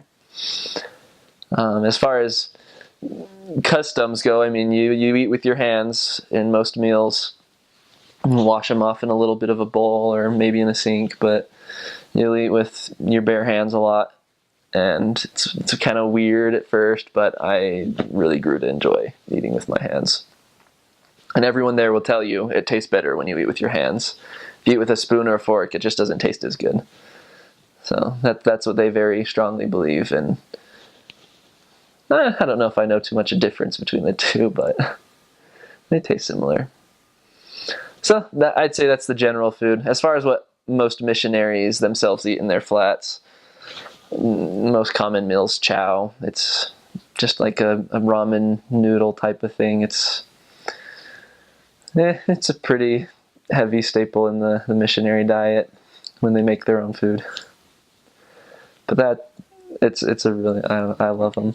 So not a whole lot in terms of desserts. If you're in the main towns, you might get pies, which are just kind of like a crust with a custard on them, but don't get excited. They're actually typically really bland. Just kind of like dry, crumbly stuff with a flavorless kind of flub on the top. They're not the most flavorful. Every now and again, you'll have someone make one that's got some more sweetness to it, and it's pretty good. But other desserts, They do have their own ice cream factory there in Suva, and so there's ice cream everywhere. You can get ice cream, but typically dessert or anything like that would just be the fruit. How did I miss the tropical fruits? I mean, it's Fiji. It's tons of good fruit. Yeah. If you like mangoes, you're in for a treat. But my personal favorites, I really liked passion fruits and guavas. Not the white kind. They have like the white kind that's more bland, but then they have like the wild pink guava. That one is the good one. So look out for that if you can get it. Well, first off, Fijians will call just about any hot drink tea, and that's pretty much every drink they have is a hot drink of some sort. Whether it just be, they just boil water and call it tea, I'm sure, but a lot of the time you'll get, it's called drauni moli or thomboy, which is like lemon leaf or lemongrass tea. And those missionaries are allowed to drink. It's really good, actually. You smell the leaf or the grass itself, and it just has a nice lemony scent to it, and it's just kind of weird. But they'll just boil that in water and mix in a bit of sugar, and it's really a quite delicious drink. You have to get used to drinking hot drinks when you're in a hot area and sweating all the time, but and they'll do just like warm, like heated up milk as well with a little sugar, and that's tea. But they do have quite a bit of a lot of people are a big fan of their red tea, which missionaries aren't allowed to drink. That's not one of the good ones, and so you have to be really careful and clarify which teas to them are okay and which ones aren't, but you'll learn that from your companions. There is a very common cultural drink there called kava or grog or waka or yangona. Yangona is the main Fijian term for it. And that one, missionaries not allowed to drink. You drink it, you're sent home. Like, it's a pretty big deal. But it is a sensitive topic in Fiji, and you've got to be careful around members too as well with it, because it isn't, anything that is officially declared by the church is against the word of wisdom. But it has been voiced against by apostles and by 70s, and it is discouraged.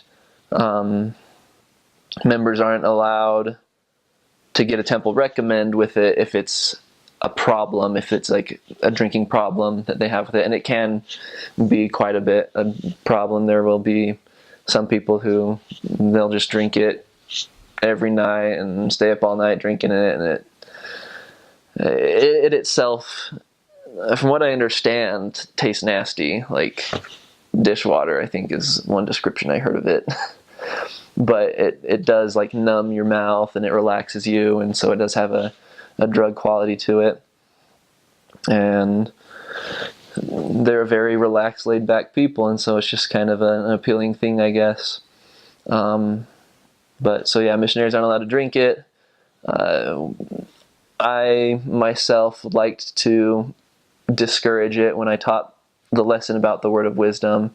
I wouldn't tell people directly, this is, you can't drink this, but I would, teach them the principles of the word of wisdom and then ask them, do you think that, this fits with that, or do you think that would be okay? And for the most part, they're able to figure out, yeah, that makes sense why that wouldn't seem to fit with that principle. And so that's a sensitive issue, and there's plenty of members who enjoy drinking their kava and are very strongly opinionated that it's okay and it's not a big deal. And we can't really argue with them against that. But if it is a continued drinking problem, which it happens pretty frequently, then that's when you can say you have a problem and it's got to stop. So yeah, that one is a struggle and a tricky issue to work with in the mission, but follow the direction of the mission president on it, and he'll give instructions on it too in the mission. Right before I left, just before he was, before the office changed, Elder Hamiel was the area president, and right before he was released from that and called to another position, he came to Fiji and he spoke, and I heard that he very strongly said, give it up. And he said that Kava is, like, I think he gave 2 reasons why the church is struggling to grow in Fiji, and Kava is one of those. He said if members would give that up, the church would just explode with growth. And so, I mean, there is strong support for teaching against it coming from an Area 70 like that, and I mean, there's quotes from apostles as well, but it is still a tricky one to work with. So English is the national language, the main national language. It's like the lingua franca. It's the one that, you know, everyone mostly communicates with amongst, I mean, in terms of like business settings or in the government and stuff, because it's the common language amongst everyone. And then you have like the native Fijians that speak the Fijian and Indians that speak Hindu as well.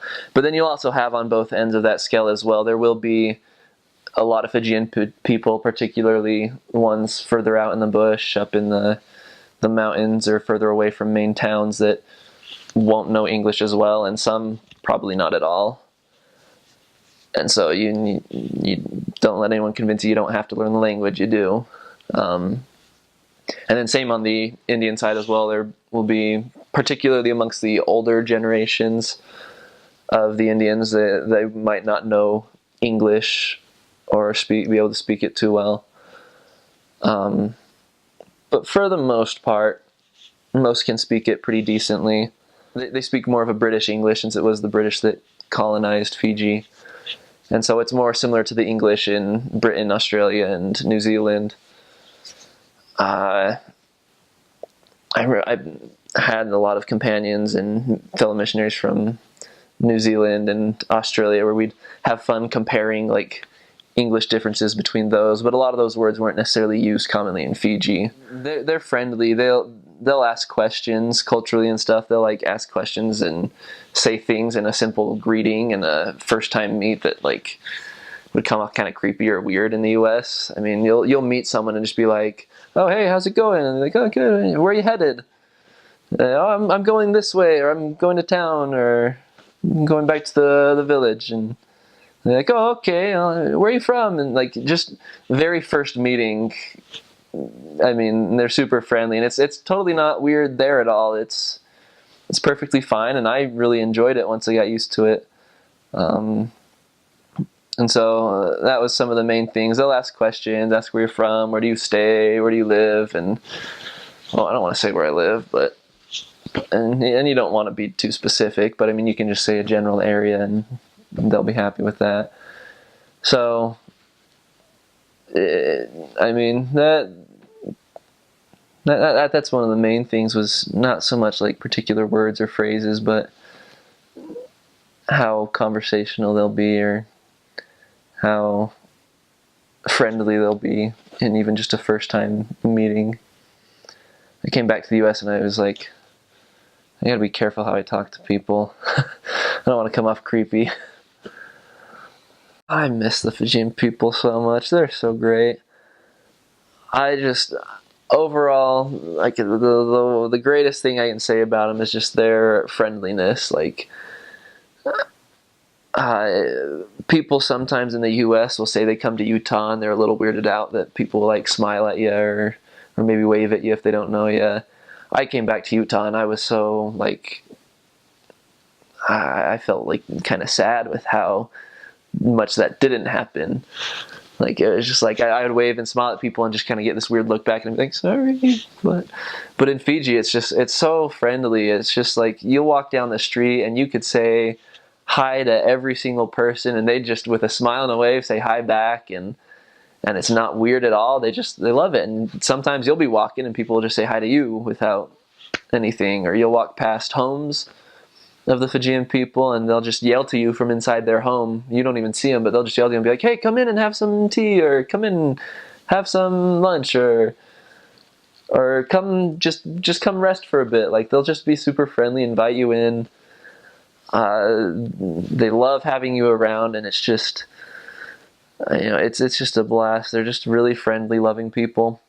I think it's a really good quality they have. Sometimes it might be in terms of like teaching and attempting to do missionary work. Sometimes it was tricky because they would be super friendly and invite you in despite not having any interest in hearing your message at all. And so it was always tricky to work with that sometimes. But they're just a friendly people. I hear people in other missions talking about how they got yelled at all the time, or stuff thrown at them, or just people angry with them all the time. I think I was yelled at by someone maybe like twice my entire mission. But like, I don't know, never had too many experiences where people were just upfront angry with us and yelled at us. I mean, whether they're a member of the LDS Church or not, at least the native Fijian people are generally very devout Christians. And, a lot of the work they put into that, it can be very respectful. That's my favorite thing. They're just the friendliest people I've known. And coming back to America after that, I felt really weird, and I said hi to a few people, and I got weird looks, and I just kind of shut down a little bit since then. Just like, okay, I won't try and do that anymore. So I don't know. I love it there. I can't wait to save up my money and go back sometime and visit everyone again.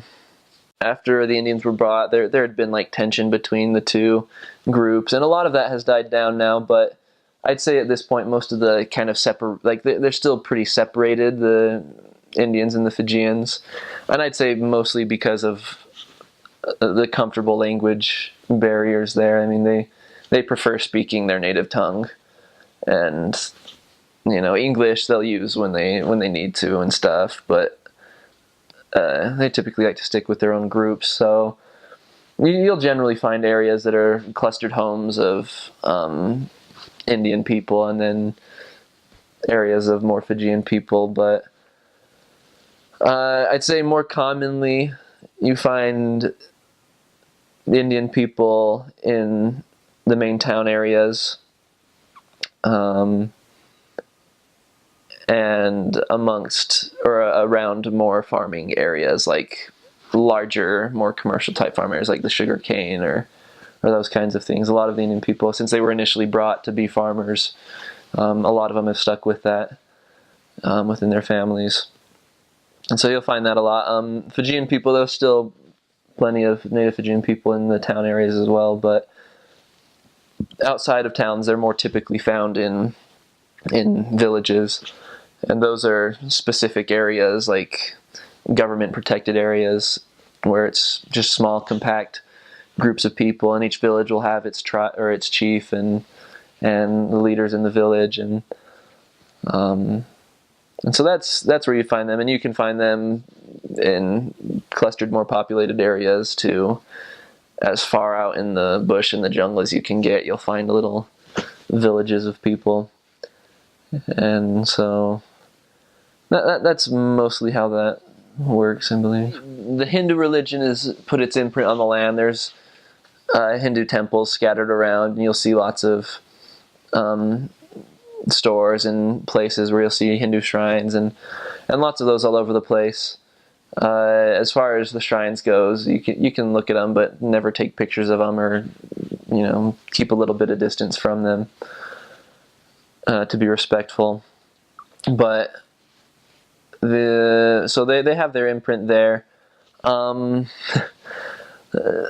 They like colorful, bright colors, I guess, when it comes to houses. Typically, a lot of houses are painted like a bright pink color, or bright green, or bright blue, and colors that, I mean, here in America would just be like kind of a little strange maybe. In the villages, like the Fijian villages, they're more just like wood homes with tin or corrugated metal walls and roofs and stuff. So, I mean, the biggest indicator for whether you're going to an Indian or a Fijian home would be whether or not there's a shrine out in front, or I'd say more commonly the brighter colors are associated with the Indian people.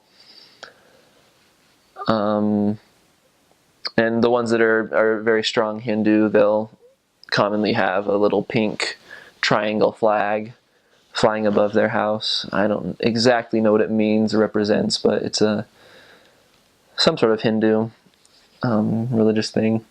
As far as within the church itself, sometimes there can be a little bit of a stress between the Indian and Fijian people.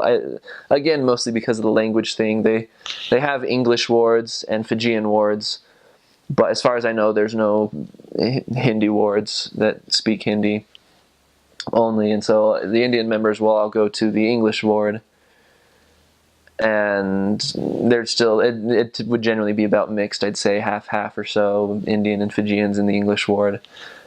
But sometimes the Fijians will still want to speak in Fijian, and so you kind of like, the Indians are a little left out there, not really understanding a lot of what's said, or so that can be a little bit of a conflict sometimes.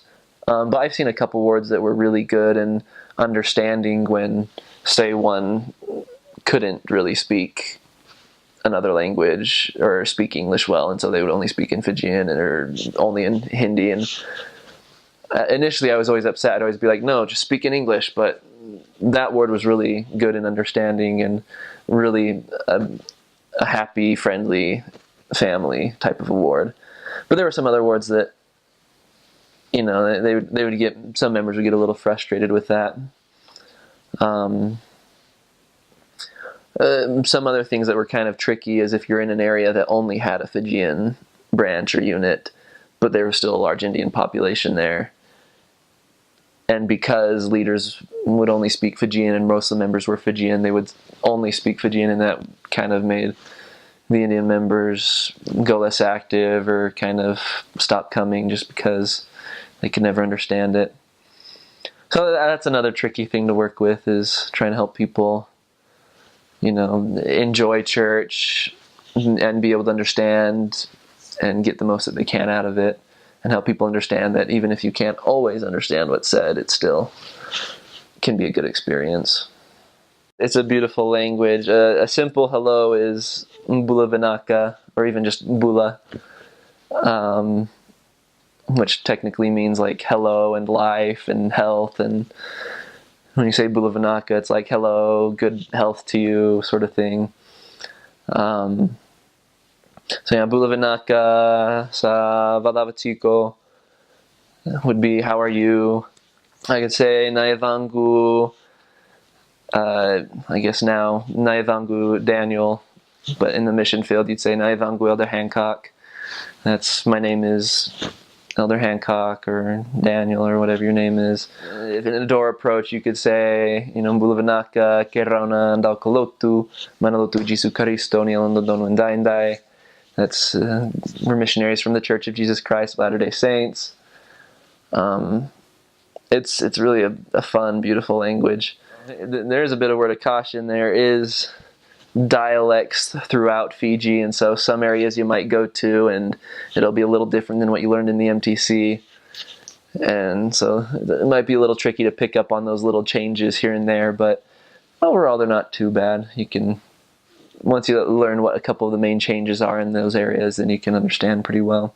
I probably broke down a few times in the MTC, or was really close to, just being so nervous, thinking, oh my gosh, what is he saying? Like, the first day I went in the MTC, I got a little freaked out because our teacher spoke in nothing but Fijian. And I was just like, no, not happening. It scared me quite a bit. But in all honesty, like, it is really scary, and picking up the beginnings of it is the hardest part. Because it does, you know, it's different than English grammar, and there's a couple different principles that we're not used to in terms of speaking it. And so just that beginning is hard. But once you get the grasp on those beginning things, it's actually a really simple language. And you get those and you can just learn, and it starts coming a lot easier. There's not a whole lot of rules to it. There's no conjugating or any of those tricky things that might be in other languages. It's a really simple language. So it's just a matter of, having the faith and the courage to get through that first part of learning it. As far as learning it, I got to when we first arrived in Fiji and I said hello to the first missionary there I saw, I attempted to say it in Fijian like I learned in the MTC, and I'm pretty sure I just babbled sounds that didn't make sense at all. And so it took a while. Even in the field, my first area was an English ward, and so I didn't get the chance to use it too much. I could have used it more than I did, but I was more afraid to do so, and that was probably more fault on my part. And so it wasn't until my second area that I got sent to a Fijian branch with a Fijian companion who knew very little English that I was quite compelled to learn it. But once that happened, I was able to start picking it up in a matter of just a couple months. Within a few months, I felt comfortable leading lessons and teaching, and so it'll come once you get past that first tricky part. From my understanding, Fiji it's part of Polynesia. It's Polynesian, but it's also technically Melanesian. So it's kind of like cross between those. I don't know too much about the origins where it comes from, but it has a lot of similarities to Tongan. I had a Maori companion who said as he was learning it, he realized it was fairly similar to the Maori language. And so, it has its ties to the other Polynesian languages and languages around, but I don't know too much about the history or exactly where it came from, aside from that. Guns are illegal, so you don't have to worry about getting shot or anything or having guns pointed at you, because there's none. The military might have some, but you'll never see a gun anywhere else. But in the main city area, you do want to be careful, particularly when it gets dark out and in the later part of the evening. I know generally the mission guidelines in the mission guidebook are pretty good to keep you safe. They'll, change your routes. Don't walk the same route every day, and just use caution and stuff. And if you don't feel good about an area you're in, just get out. I'd say the most common. I don't think anyone was really ever attacked, but there were flats that would get robbed here and there. And so be sure you lock your doors well and hide away valuable things. But for the most part, a lot of the flats are pretty secure. Most homes in Fiji have like bars on the windows and a lot of fences and gates and stuff in the main town area. So that'd be the biggest issue, I think. There are, in a lot of main city areas, if you're walking around late at night, you might find a lot of people here and there that are completely drunk and wasted, and you might want to be careful. For the most part, I don't think any were too threatening, but there were a couple times we were more aggressively, angrily spoken with, but a lot of people, even if they don't like the Mormons or they hate the Mormons, they realize that we're missionaries and they have a respect for us in that way. And so most people will respect the missionaries if they talk crap about them behind our backs, like at least to your face. Generally, they're really respectful. And so I don't think there's a whole lot of too much concern about safety or being attacked, but you still want to be cautious. Fun story of just how Christianity was introduced. If you've Googled, Fiji history at this point, you've probably learned that they were a cannibalistic society, and and pretty barbaric, and quite the feared people amongst the islands way back in the day. And as Christianity was first spreading to the Polynesian islands, there was a group of Methodist missionaries that came to Fiji. And oh man, I can't remember his name off the top of my head, but one of them came and he was making friends with a couple of one of the chiefs. And then he went and held a meeting in another village, and that chief got upset that it wasn't in his village, and so he sent people off, and they chased him down, they killed him, and they ate him. You don't have to worry about that now, though, because once Christianity caught on, the whole entire mass of the native Fijians converted, and they're all very strong Christian, believing people. So, those scary things are done away with. But you can, if you get the chance to go to the museum in Suva, you can see the couple scraps of his boot that they found, and a cannibal fork that supposedly was used to eat part of him. That's just a little funny, far back story. But then, obviously, since then, more churches started coming, and it took a while for the LDS Church to be able to get introduced there, but we have been welcomed in, and the church it's growing. I don't know if I don't think it's actually technically legal, but I didn't know it at the time. I did have a sea turtle stew. I don't think you're supposed to hunt and eat sea turtle, but it was a member that made it for us, or a family in Fiji that made it for us. And I enjoyed it. My companion nearly threw up. So, a really crazy experience. Let's make this super short form.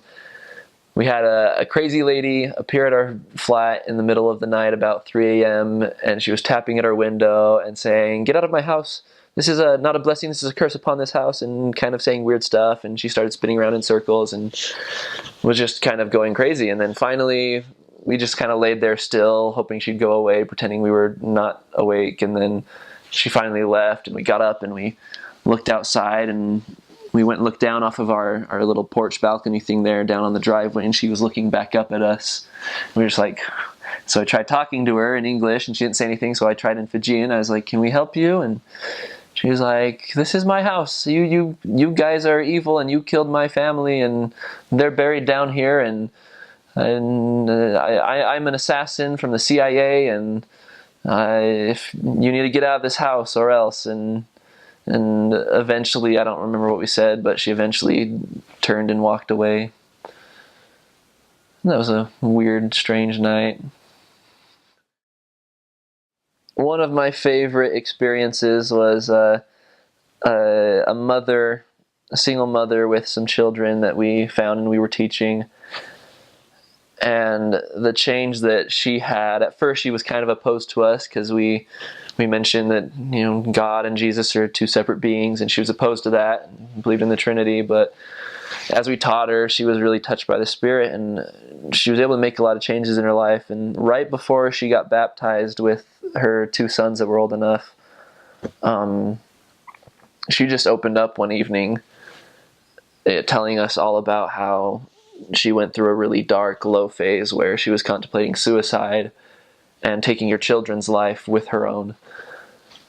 And just how grateful she was for this light that we had brought and that had helped change her life. And I remember in particular the day of her baptism was the day I was supposed to leave that area, but I lucked out and managed to be able to get the baptism in right before I left. And we had to drive this truck with all the members down to the riverside to do the baptism. And then on the drive back, her and her sons were just sitting there drenched and dripping and kind of chilly from being all wet. But I remember the smile she had on her face, and her hugging and kissing her children. And it was just one of the most beautiful, peaceful sights I'd ever seen. She felt clean, and you could see it. I was so afraid of speaking that I didn't speak enough to make too many mistakes, but there was one mistake that was pretty funny, later on, actually, when I was more comfortable with the language, but I meant to say, we can receive a remission of our sins. Vingoman na vemboko thini non de valvalda. But instead I said Vingoman na vembutako thini non de valvalda, which means we can receive an adultery of our sins. So instead of remission of sins, I said adultery of sins. And that was pretty funny. I'd say that the turning point of my mission, where I went from just like struggling to survive to thriving and just enjoying every moment of it, was when it was like quite a sudden revelatory moment where I was just struggling and hating life, and I just had this moment of revelation, this thought that came to my head of like, what are you complaining about? The Lord trusts you with this task He's given you. So don't throw that in His face and don't trust yourself. Like, you can do this, He trusts you with it, and you're going to learn from it. And I went and I kneeled down and I prayed. And I said, I'm sorry, Lord, for my attitude. And I'm grateful that I'm here and that I have this chance to grow. And I just, from that moment on, learned to just be grateful for every trial that came. And it helped me to just laugh when the rain started pouring and we got drenched. I just learned to laugh and have fun with it. Or when the truck broke down and we lost an entire day of work, I just kind of was like, well, might as well not waste my time getting upset about it, and to just learn to be grateful for every trial and to enjoy the comedy in difficult moments. I learned how to drive a stick shift with the other hand. I could drive it before, but on the other side of the road with the other hand. That's about the only creative thing I can think of. Cool. I learned to cook a couple Fijian meals. I was in Fiji during the tropical cyclone Evan, I believe. That it came and it just kind of hooked and went right around the side of the island. And I wasn't in the worst part of the island, but it had some pretty darn heavy winds that tore up a couple of trees in the yard. And our mission president told us, stay inside. We lost our P-Day that week. Sad that it had to be on a P-Day, but so that was pretty exciting. Lots of rain, lots of wind, and a couple torn up trees, and for service we helped clean up. It would be during that time when I had that kind of revelatory moment that brought about that turning point in my mission. It was when I was sent to my second area, where I was so afraid to speak the language before, and I got sent to a Fijian branch with a Fijian companion who at the time didn't know too much English. And I struggled so hard just to keep my spirits up, because we'd go to lessons and he would teach and I'd have no idea what he was saying. And I just even struggled to keep up with him on the bicycle because he was such a fit, athletic guy. And it was miserable, and I just didn't feel like I was learning anything or doing any good whatsoever. And it hit me with pretty severe depression at a couple points. But from that turning point where I had that moment, I never had a bad day again. Hard days, yeah, but never a bad day. Be excited for an adventure. It'll be an adventure. You'll never know. There's just no way of really knowing what areas you're going to go to and what experience you'll have. Just be excited for an adventure. Sometimes scary situations you won't like as much, but just get yourself pumped up and excited and just have fun with it regardless of what happens. Keep yourself busy with church activities. Make church activities priority over homework, over school, over anything. If it is a formally organized church activity, such as church itself, family home evening, or a ward prayer type of thing, wherever you are, go to that. Just dedicate yourself to all of those activities, regardless of how exciting they may seem. Because like on your mission, it's spelled out for you where the Lord wants you to be every second of every day. At home, it's not as clear, but I promise that church activities is where the Lord wants you to be. And so you can at least have that confidence and that assurity with those events. I have a very strong testimony that the Lord knows where He's sending you and where you're meant to go. I myself had always been more of a winter person, enjoyed the snowboarding and the snow and the cold. And so I always hated humidity. I hated a couple times when I went to like Texas or humid places, I just hated the humidity. And then lo and behold, I got my call to Fiji, and I was excited, but then I realized, holy crap, that's going to be hot, that's going to be humid. And so it was a change, but going out there, and after those 2 years, I love it. I'm so grateful for every moment that I had out there. I truly love that island and the people and every experience I had. As hard as it was in the beginning to adjust and make the changes in my life that I needed to be an effective missionary, it was all worth it. Going to Fiji, you're in for an adventure. It's just a beautiful, beautiful place. I spent every day in awe at just how beautiful it was.